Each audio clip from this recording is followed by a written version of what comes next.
नमस्ते। सोचिए, एक हेयर कट और बात पहुंच जाए सुप्रीम कोर्ट तक। जी हाँ, आज हम एक ऐसी ही कानूनी लड़ाई की कहानी को समझने वाले हैं जो एक सलून से शुरू हुई और जिसका फैसला देश की सबसे बड़ी अदालत में हुआ।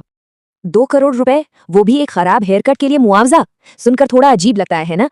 क्या वाकई एक हेयरकट की कीमत इतनी हो सकती है? चलिए आज इसी दिलचस्प मामले की तह तक चलते हैं और जानते हैं कि सच्चाई क्या है।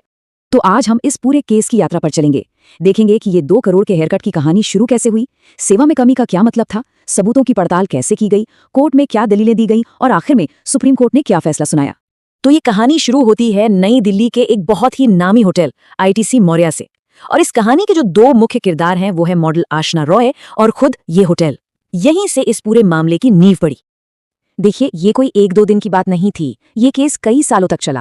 अप्रैल 2018 में घटना हुई, फिर 2021 में राष्ट्रीय आयोग ने 2 करोड़ का मुआवजा दे दिया, लेकिन मामला यहीं नहीं रुका। 2023 में सुप्रीम कोर्ट ने इस रकम को रद्द किया और फिर जाके फरवरी 2024 में इस पर आखिरी फैसला आया। वाकई एक लंबा कानूनी सफर था। तो चलिए पहले दौर की बात करते हैं, जब ये मामला पहली बार सुप्रीम कोर्ट पहुंचा। तो बहस का जो मुख्य मुद्दा था वो था सेवा में कमी। देखते हैं कि इस पर अदालत ने क्या कहा। अब मजे की बात यह है कि सुप्रीम कोर्ट ने भी माना कि हाँ, होटल की सर्विस में कमी तो थी, मतलब जो सर्विस दी गई वो ठीक नहीं थी। लेकिन अपील का जो असली मुद्दा था ना, वो ये नहीं था, वो कुछ और ही था। तो फिर मुआवजा रद्द क्यों हुआ? वजह थी सबूत। कोर्ट ने कहा कि 2 करोड़ का ये जो भारी भरकम दावा किया जा रहा है, इसे साबित करने के लिए कोई मजबूत, कोई ठोस सबूत पेश ही नहीं किया गया और इसीलिए केस को वापस भेज दिया गया। अच्छा, तो अब कहानी दूसरे दौर में पहुंचती है। इस बार गेंद प्रतिवादी के पाले में थी। उन्हें यह साबित करना था कि उस एक हेयरकट की वजह से उनके करियर को असल में कितना बड़ा आर्थिक नुकसान हुआ। और यहाँ पर कहानी में एक और ट्विस्ट आता है।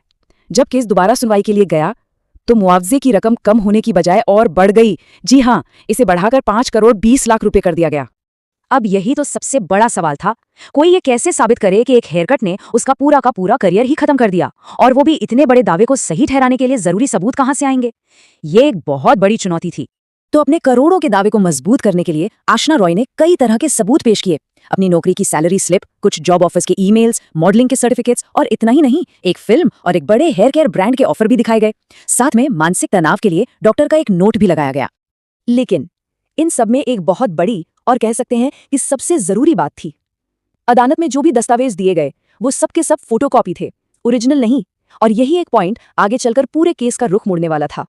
तो अब शुरू होती है असली कानूनी जंग। देखते हैं कि अपीलकर्ता यानी ITC होटल ने इन सबूतों को कैसे एक एक करके चैलेंज किया, उन पर सवाल उठाए। यहाँ देखिए कि कैसे हर सबूत पे सवाल उठाया गया।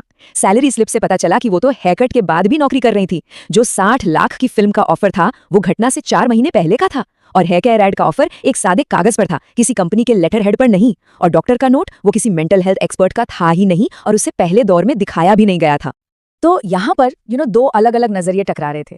एक तरफ ये दलील थी कि कंज्यूमर कोर्ट को थोड़ा नरम होना चाहिए, कस्टमर के फेवर में सोचना चाहिए, सबूतों पे ज्यादा टेक्निकल नहीं होना चाहिए।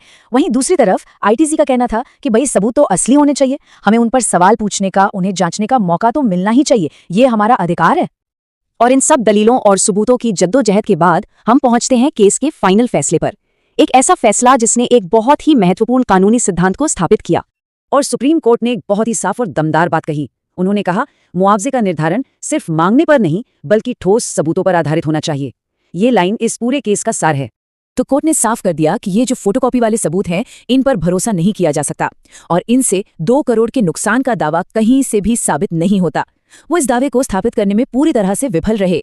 और आखिर में मुआवजे की अंतिम रकम तय हुई 25 लाख रुपए। कहाँ 2 करोड़ का दावा और कहाँ सिर्फ 25 लाख। ये एक बहुत ही नाटकीय कमी थी। तो ये पूरा मामला हमें एक बहुत बड़े और जरूरी सवाल पर लाकर खड़ा कर देता है। आज की इस डिजिटल दुनिया में जहां हर चीज की फोटोकॉपी है, स्क्रीनशॉट है, वहां हम किसी नुकसान को असली कैसे साबित करें? क्या चीज सबूत मानी जाएगी और क्या नहीं? इस बारे में सोचना हम सबके लिए जरूरी है।